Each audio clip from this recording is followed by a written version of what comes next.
اعوذ باللہ من الشیطان اللعین الرجیم بسم اللہ الرحمن الرحیم الحمد للہ رب العالمین الصلاة والسلام علی اشرف الانبیاء والمرسلین وعلى آلہ طیبین الطاہرین المعصومین الذین اذهب اللہ عنہم الرجس وطہرہم تطہیرا اللہم صل علی محمد وآل محمد اللہم اخرجنا من الظلمات الوہم واکرمنا بنور الفہم اللہم افتح علینا ابواب رحمتک وانشر علینا خزائن علومک برحمتک یا ارحم الراحمین السلام علی الحسین وعلی علی بن الحسین وعلی اولاد الحسین وعلی اصحاب الحسین۔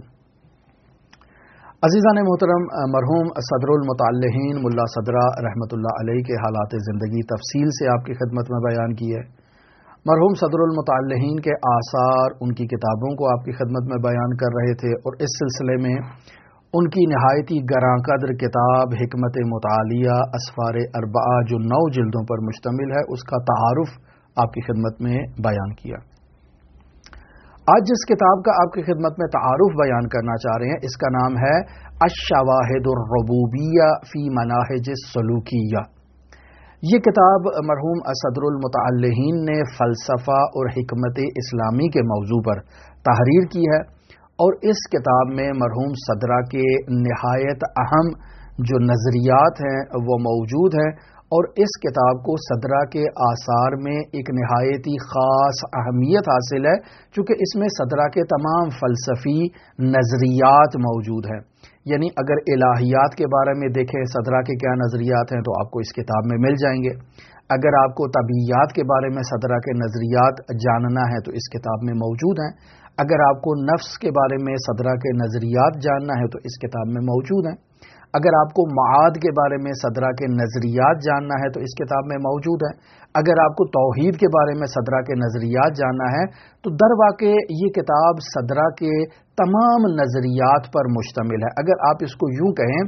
کہ در واقع حکمت المتعالیہ اور اسفار اربعہ کا یہ کتاب خلاصہ ہے، تب بھی یہ جو ہے وہ بات بالکل درست ہے۔ لیکن اس کتاب کو یہ ایک امتیاز حاصل ہے کہ اس کتاب میں کچھ ایسے نظریات بھی صدرہ کے موجود ہیں کہ جو حکمت متعالیہ میں صدرہ نے بیان نہیں کیے۔ پس اس اعتبار سے یہ کتاب گو کہ مختصر کتاب ہے لیکن جامع کتاب ہے، یعنی ایک جلد پر یہ کتاب مشتمل بازار میں مل جاتی ہے۔ لیکن اس کتاب کو یہ امتیاز حاصل ہے کہ اس کتاب میں قرآن و سنت کی روشنی میں، یعنی روایات کی روشنی میں،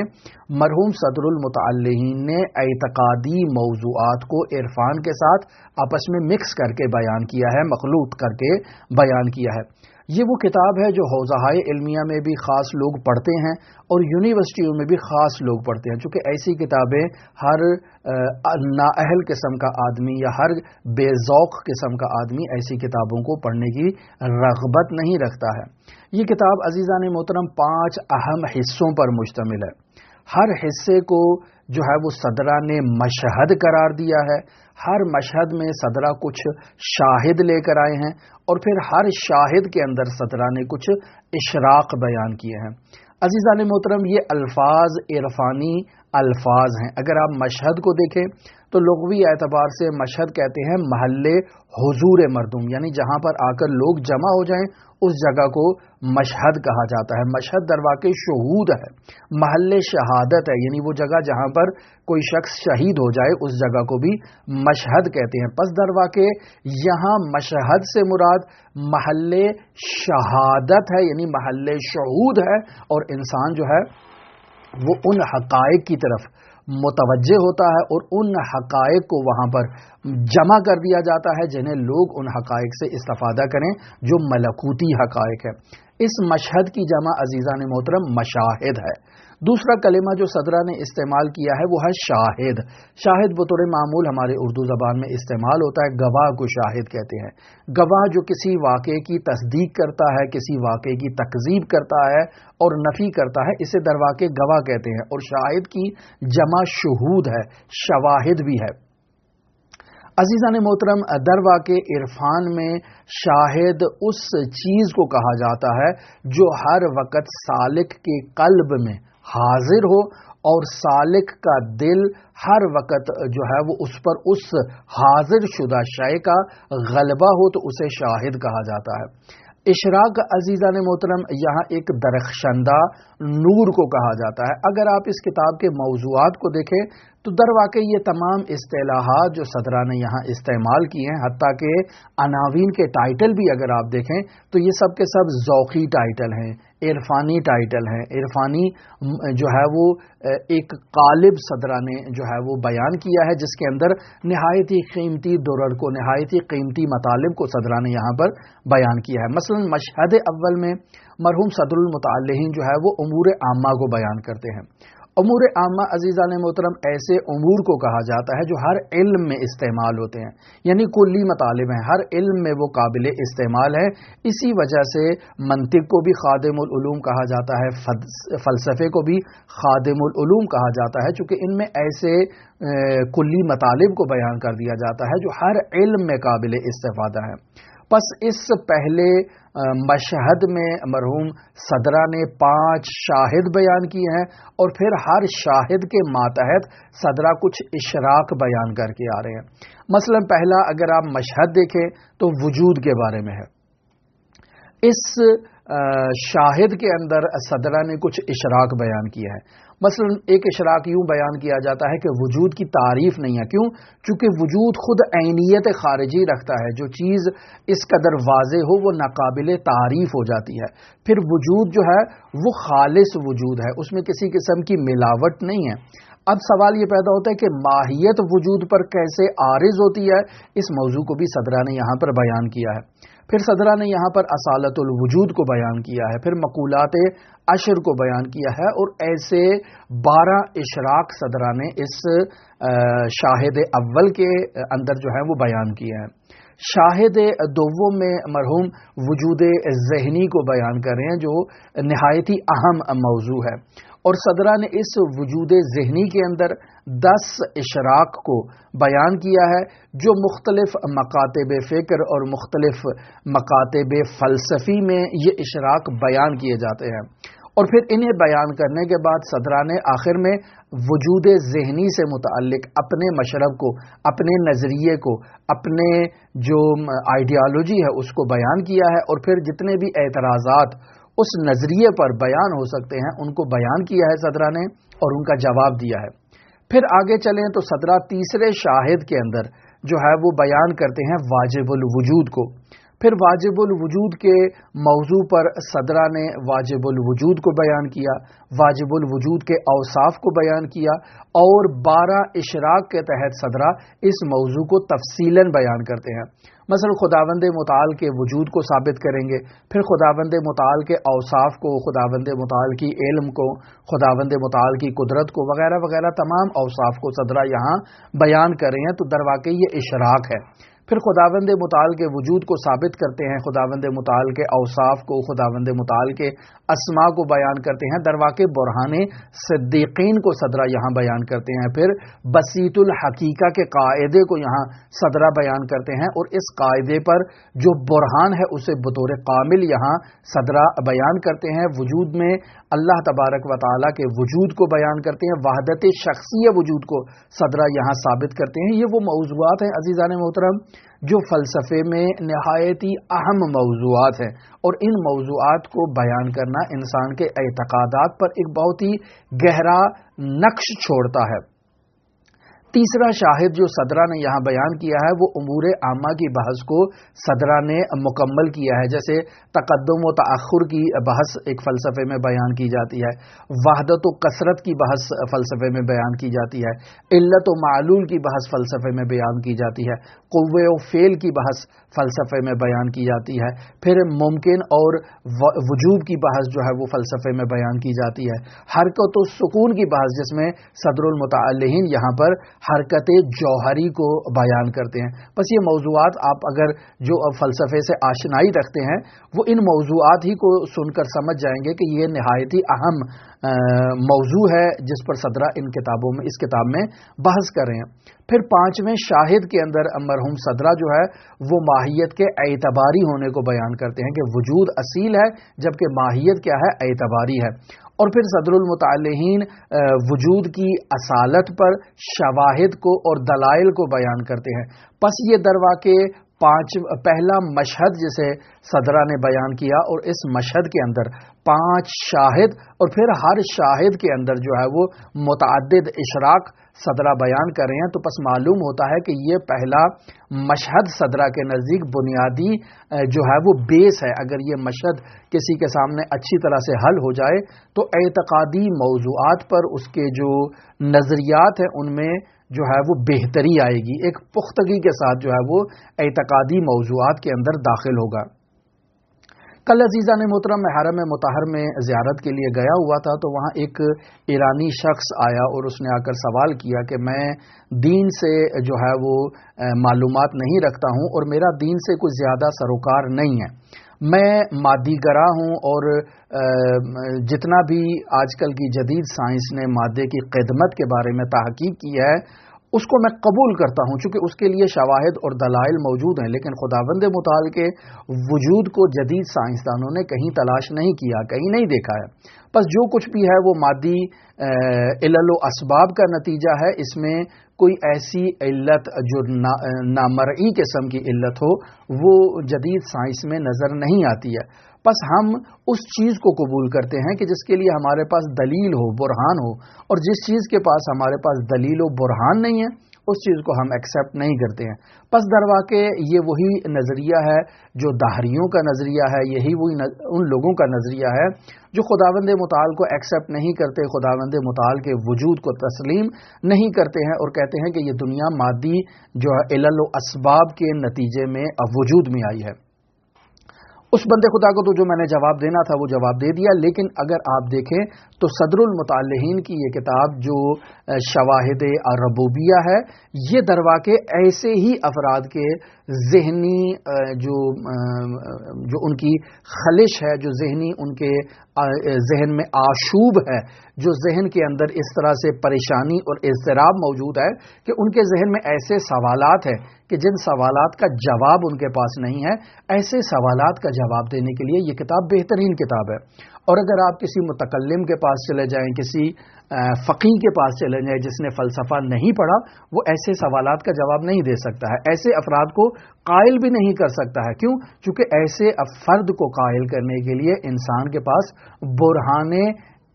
علمی کا ہونا ضروری ہے، وہ برہان کے ذریعے سے ان چیزوں کو ثابت کر سکے. اب یہاں آپ دیکھیں تو صدرہ نے اس کتاب شواہد الربوبیہ کے دوسرے مشہد میں صدرہ حق متعال کے وجود کو اور پھر دنیا کی تخلیق کو اور آخرت کی تخلیق کو، اس بارے میں صدرہ جو ہے وہ تفصیلی بحث کرتا ہے اور بیان کرتا ہے کہ کیسے جو ہے وہ کثرات وجود میں آتی ہیں، کیسے جو ہے وہ آخرت اور عالم مادہ جو ہے وہ وجود میں آیا ہے. یہ وہ بنیادی سوال ہے عزیزان محترم کہ آپ کسی متکلم سے اگر اس کے بارے میں سوال پوچھنا چاہیں تو وہ آپ کو ٹاماٹویاں کرے گا، آپ کو اس کا کوئی قانع کنندہ جواب آیات و روایات کی روشنی میں بیان نہیں کرے گا، مگر یہ کہ اس نے فلسفہ اسلامی کو پڑھا ہو. فلسفہ اسلامی کو پڑھے بغیر نہ تو اسے آیات سے اس مطلب کو وہ ثابت کر سکتا ہے، نہ ہی روایات سے اس مطلب کو وہ ثابت کر سکتا ہے. مادہ کیسے وجود میں آیا؟ کب سے تھا؟ آیا مادہ قدیم تھا؟ خداوند متعال کے علاوہ مادہ موجود تھا؟ خدا نے اس مادے سے ادھار لے کر جو ہے وہ اس عالم خلقت کو ایجاد کیا ہے، جو کہ خداوند متعال تو مادی نہیں ہے. بس یہ مادہ کہاں سے آیا؟ خدا اگر مجرد ہے تو مجرد سے مادہ کیسے وجود میں آتا ہے؟ پھر عالم دنیا کیسے وجود میں آئی ہے؟ پھر عالم آخرت میں کیا ہوگا؟ وہ کیسے وجود میں آئے گا؟ یہ وہ نہایت ہی اہم موضوعات ہیں کہ جس پہ آپ اگر کسی بھی عالم سے سوال کر لیں، اگر وہ عالم فلسفہ نہیں پڑھا تو وہ آپ کو ان سوالات کا جواب نہیں دے سکتا ہے. لہٰذا اس مشہد کے اندر جو دوسرا مشہد ہے اس کتاب شواہد ربوبیہ کا، آپ اس میں دیکھیں صدرہ نے 2 شاہد بیان کیے ہیں. پہلے شاہد میں صدرہ جو ہے وہ اللہ تبارک و تعالی کی صنع کو، اللہ تبارک و تعالی کی خلقت کو بیان کرتا ہے کہ اللہ غیر سے بے نیاز ہے، وہ اپنی ذات پر قائم ہے، اس کی فاعلیت کسی دوسری چیز پر متوقف نہیں ہے. یعنی ایسا نہیں ہے کہ آپ ایک خدا کو تصور کریں، ایک مادے کو تصور کریں، اب اس خدا نے اس مادے سے چیز کو ادھار لیا اور اس عالم خلقت کو ایجاد کیا. ایسا کچھ نہیں ہے. خداوند متعال کی فاعلیت کسی اور چیز پر جو ہے وہ متوقف نہیں ہے. پہلی چیز جس نے خداوند متعال سے وجود کو اخذ کیا ہے وہ ہے عقل اول، وہ ہے صادر اول. وہ چیز جس نے سب سے پہلے جو ہے وہ خداوند متعال سے وجود کو اخذ کیا اسے عقل اول، صادر اول کہتے ہیں. اور ہماری دینی روایات کی روشنی میں اس کا دوسرا نام جو ہے وہ خلقت نورانیہ محمد مصطفیٰ صلی اللہ علیہ وآلہ وسلم ہے. کہ روایات میں اس کے بارے میں تفصیلی روایات موجود ہیں کہ اول ما خلق اللہ العقل، اول خلق اللہ النور، اول خلق اللہ نوری، کہ سب سے پہلے اللہ تبارک و تعالی نے عقل کو خلق کیا، نور کو خلق کیا، مجھے خلق کیا. یہ تمام الفاظ کے اعتبار سے مختلف ہیں لیکن ان کی حقیقت درواقع اسی صادر اول کی طرف اشارہ ہے. اور پھر تمام نظام خلقت خداوند متعال نے اسی صادر اول سے آگے جو ہے وہ نظام کو چلایا ہے. اب درواقع ہمارے منابع روائی میں بہت سی ایسی جو کلمات ہیں کہ جو لوگوں کو کفر آمیز نظر آتے ہیں اور لوگ ان کے بارے میں جو ہے یا تعویل کر دیتے ہیں یا تردید کر دیتے ہیں. آپ کو نہج البلاغہ میں بھی مل جائیں گے، آپ کو اصول کافی میں بھی مل جائیں گے کہ مثلا جن میں اس قسم کے الفاظ ہیں کہ نحن صنائع اللہ والخلق بعد صنائع لنا، کہ ہم اللہ کی مخلوق ہے اور اس کے بعد عالم امکان درواقع ہماری صنعت ہے، ہماری صنع ہے. ایسے الفاظ سے لوگ جو ہے وہ شرک کی طرف چلے جاتے ہیں، لوگ جو ہیں وہ اضطراب میں مبتلا ہو جاتے ہیں. اور اگر علماء میں بھی آپ ایسی احادیث کو بیان کریں تو یا وہ احادیث کو جعلی قرار دے دیں گے یا ان احادیث کو جو ہے وہ ضعیف قرار دے دیں گے یا ان احادیث کو کہیں گے کہ یہ ناقابل فہم احادیث ہیں. جبکہ اگر آپ برہان صدرہ کو ان احادیث کے ساتھ ضمیمہ کریں تو یہ مطالب آپ کے لیے قابل ہضم ہو جائیں گے، قابل فہم ہو جائیں گے. اب دوسرے شاہد میں صدرہ نے نہایت ہی اہم موضوع کو بیان کیا ہے اور وہ موضوع ہے سور مفارق کا، وہ موضوع ہے مصول افلاطونی کا. عزیزان محترم، افلاطون ہیں، ارسطو ہیں، سقراط ہیں، یہ فلاسفہ درواقع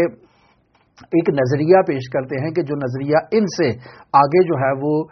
باقی فلاسفہ نے بھی ایڈاپٹ کیا، بعض لوگوں نے اس کی شدت سے مخالفت کی ہے. اور وہ نظریہ یہ ہے کہ تمام مادی موجودات کے لیے خود ایک نوری موجود، ایک عقلی وجود ان کے لیے جو ہے وہ موجود ہے. جیسے آپ کہیں مثال، اسے مصول افلاطونی کے نام سے یاد کیا جاتا ہے. مرحوم صدرہ نے اس موضوع پر اس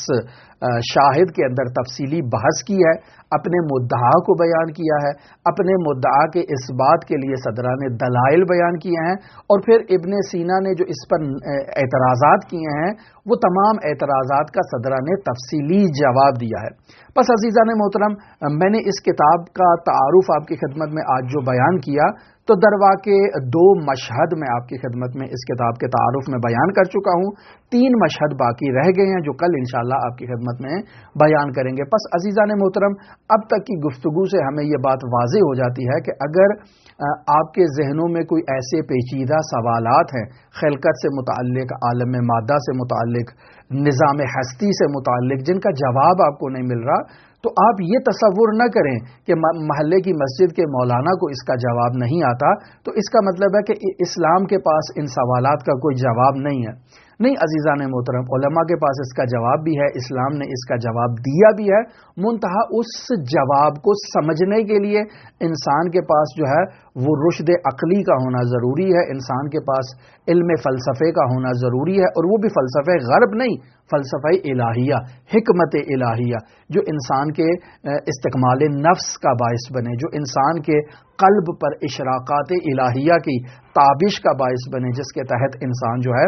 وہ حقائق الہیہ کو نورانی انداز میں درک کرنے کی صلاحیت ایجاد کر لے۔ لہٰذا آپ کے جتنے بھی سوالات ہیں وہ باقاعدہ فلسفے میں ان پر بحث کی گئی ہے، ان کے جوابات موجود ہیں۔ یہ الگ بات ہے کہ میرے جیسے ایک جاہل انسان کو ایسے سوالات کا جواب نہیں آتا ہے، یا وہ افراد جو فلسفے کی مخالفت کرتے ہیں آپ ان سے ایسے سوالات کو پوچھیں، دیکھیں وہ ٹاماٹوئیاں کرتے ہیں یا نہیں، آپ کو کانے کو نندا جواب دیتے ہیں یا نہیں، جس سے آپ کے وجود کو تسکین ملے، جس سے آپ کو اطمینان ملے، جس سے آپ کی معرفت میں اضافہ ہو، جس سے آپ کے اور خدا کے درمیان ایک رابطے میں اضافہ ہو۔ کل ہی میں جو ہے وہ مختلف، چونکہ میرے پاس ویڈیوز آتی رہتی ہیں اور میں دیکھتا رہتا ہوں، تو کل ہی ایک احمدی نژاد کا ایک ویڈیو کلپ میرے سامنے سے گزرا جو وہ بیان کر رہا تھا کہ آج کل حوزہائے علمیہ میں توحید کے موضوع پر بحث نہیں کی جاتی ہے۔ حوزہائے علمیہ میں یہ بنیادی مسائل کہ جو درواقع آج کے نوجوان کی جو فکری خلش ہے، جو اعتقادی پریشانیاں ہیں، ان کا جواب آج کل کا حوزہ بیان نہیں کر رہا ہے۔ کیوں؟ چونکہ آج کل کا حوزہ دوسری چیزوں میں لگ گیا ہے، دوسرے مسائل میں اس نے اپنے آپ کو مصروف کر لیا ہے کہ جو درواقع اس کی بنیادی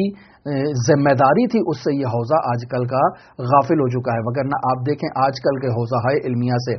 فارغ التحصیل شخص سے اگر آپ توحیدی موضوعات پر گفتگو کرنا چاہیں تو وہ آپ کو کانے کو نندا جواب نہیں دے پائے گا۔ آپ آج کل کے حوزہ علمیہ سے فارغ التحصیل انسان، چاہے نجف کا ہو چاہے ایران کا ہو، آپ اس سے اگر کیفیت صدور واجب کے بارے میں سوال کریں کہ کیسے خداوند متعال سے یہ عالم امکان صادر ہوا ہے، چونکہ میں مادی ہوں، یہ میرے اطراف میں جتنی چیزیں بھی ہیں یہ مادی ہیں، رسول خدا صلی اللہ علیہ وآلہ وسلم کا وجود اطہر، لوگ اس کو مادی کہتے ہیں کہ رسول خدا کا وجود مادی ہے۔ جب رسول خدا کا وجود مادی ہے تو جو میرے وجود میں مادے کے آثار ہیں، میں وہ تمام آثار، تمام غلاظتیں، تمام کثافتیں رسول خدا صلی اللہ علیہ وآلہ وسلم کے طیب و طاہر وجود پر اس کو تھوپ دیتا ہوں اور کہتا ہوں کہ قرآن نے کہا ہے کہ قل انما انا بشر مثلکم، میں تمہاری طرح بشر ہوں، لہٰذا میں بشر ہوں تو رسول خدا بھی میرے جیسا بشر ہے۔ یہ ہمارے پاکستانی علماء کے نظریات ہیں اور یقیناً آپ ان چیزوں کو سن چکے ہیں، لیکن افسوس کہ قرآن نے اس کے بعد یوحا الیہ کی بھی تو قید لگائی ہے، وہ پتہ نہیں کیوں ہمیں نظر نہیں آتی ہے کہ میں آپ کی طرح کا بشر ہوں لیکن میرے اوپر وحی آتی ہے۔ جب وحی آتی ہے تو وحی کے اپنے لوازمات ہیں، وحی کے ساتھ مطابقت کرنے کے لیے بشر کو ایک جانب سے میرے جیسا بشر ہونا ہے اور ایک جانب سے اس بشر کو ایسا نورانی بود اس کا حامل ہونا چاہیے تاکہ وہ اس وحی کو ایکسیپٹ کرنے کی، قبول کرنے کی صلاحیت رکھتا ہو اور اس میں صلاحیت ایجاد ہو۔ چونکہ یہ وحی جو خداوند متعال کی جانب سے آ رہی ہے، یہ مختلف پردوں میں لپیٹ کر اس کے جو ثقل ہے اس کو کم کیا جا رہا ہے تاکہ انسان کے اس بشری وجود کے ساتھ مناسبت اختیار کرے اور یہ وہی بشر پر نازل ہو سکے، وگرنہ انسان بشر عادی میرے جیسا ایک انسان وہی کو ایکسپٹ کرنے کی صلاحیت نہیں رکھتا ہے، یہ ناممکنات میں سے ہے۔ میں مادی ہوں، وہ وہی ہے، نورانی ہے، اس کی میرے ساتھ مناسبت اور سنخیت نہیں ہے، مگر یہ کہ میرے وجود میں ایک ایسا بعد موجود ہو، ایک ایسا پہلو موجود ہو جو نورانی ہے، وہ یہ قابلیت رکھتا ہو کہ وہ وحی کو ایکسپٹ کر سکے اور وحی کو دریافت کر سکے۔ لہٰذا جیسے آپ ایک سکے کو دیکھتے ہیں جس کے دو طرف ہوتے ہیں، ایک طرف جو ہے وہ عدد لکھا ہوتا ہے، ایک طرف کوئی تصویر بنی ہوتی ہے، پس در واقع ایک ہی وجود کے دو ابعاد ہیں۔ تو یہ قل انما انا بشر مثلکم دو ابعاد کی طرف اشارہ کر رہا ہے، ایک اس کا بعد مادی ہے، ایک اس کا بعد نورانیہ ہے جس کو یوحا الیہ کے طور پر بیان کیا جاتا ہے۔ ہم انا بشر مثلکم تو دیکھ لیتے ہیں، یوحا الیہ کو ہم نہیں دیکھتے ہیں اور پھر کہتے ہیں کہ جو غلاظتیں، رذالتیں ہمارے اندر موجود ہیں، خدا ہی نخواستے العیاذ باللہ، وہ رسول خدا صلی اللہ علیہ وآلہ وسلم میں بھی ہونا چاہیے، چونکہ انا بشر مثلکم کا لازمہ یہی ہے۔ لہٰذا عزیزان محترم، بہت سے ایسے پیچیدہ مسائل ہیں کہ اگر ان کو سمجھنا ہے تو ہمیں در واقع حکمت متعالیہ صدر المتعلہین کو پڑھنا ہوگا، اور صرف حکمت پڑھنے سے یہ مسائل حل نہیں ہوتے ہیں، ان کے ساتھ جو صدرہ نے بیان کیا تزکیہ نفس نہایت ضروری ہے، پاکیزگی نہایت ضروری ہے، طہارت نہایت ضروری ہے، انسان کو اپنے وجود کو آمادہ کرنا ہے تاکہ وہ اشراقات الہیہ انسان کے قلب نورانیہ پر نازل ہو سکیں، تاکہ انسان میں ایک سنخیت ایجاد ہو سکے، تاکہ انسان ایسے نورانی معارف کو حمل کر سکے، انہیں ایکسیپٹ کر سکے. جب انسان حمل کرنے کی توانائی رکھے گا تب جا کر انسان انہیں آگے بیان کر سکتا ہے. لہٰذا آپ دیکھیں کہ وہ اسلام کا دفاع جو آیت اللہ جوادی عاملی کر رہے ہیں وہ کوئی دوسرا متکلم نہیں کر رہا، وہ اسلام کا دفاع جو مرحوم صاحب تفسیر المیزان مرحوم مفسر قرآن علامہ طباطبائی نے کیا ہے، وہ آپ دیکھیں تو آپ کو نظر نہیں آئے گا کہ کسی فقیہ مثلا دوسرے کسی فقیہ نے، میں کسی کا نام نہیں لیتا ہوں، اس نے ہی وہ اسلام کا دفاع کیا. پس در واقع اسلام کے دفاع کے لیے، اسلام کی درست تبیین کے لیے ہمارے ذہنوں میں موجود یا ہمارے وجود کی گہرائیوں میں موجود جو شبہات ہیں جن پر ہم جو ہے وہ پردے ڈالتے رہتے ہیں کہ اگر یہ شبہ باہر نکل آیا، اگر ہم نے اس بات کو بیان کر دیا تو یہ بے ادبی ہو جائے گی، اگر ہم نے اس بات کو بیان کر دیا یا اس سوال کو پوچھ دیا تو یہ اسلام کی شان میں گستاخی ہو جائے گی، تو در واقع وہ ہمارے وجود میں پنپتے رہتے ہیں، پوشیدہ رہتے ہیں، اور ہم ان سوال کا کانے کو نندا چونکہ جواب ہمارے پاس نہیں ہوتا ہے، تو نتیجہ اس کا یہی نکلتا ہے کہ ہمارے لیے معرفت نورانیہ حاصل نہیں ہوتی ہے. ایک 70 سال کا، 80 سال کا، 90 سال کا مسلمان ہے، اس کے سامنے توحید ابھی تک واضح نہیں ہوئی ہے، منکشف نہیں ہوئی ہے، اس کو توحید کا علم ہی نہیں ہے. وہ جو ہے وہ قل ہو اللہ کی توحید پر ایمان رکھتا ہے، لیکن اس کے پاس اس کو جو اطمینان قلبی ہے وہ اس کے اندر موجود نہیں ہے. لہٰذا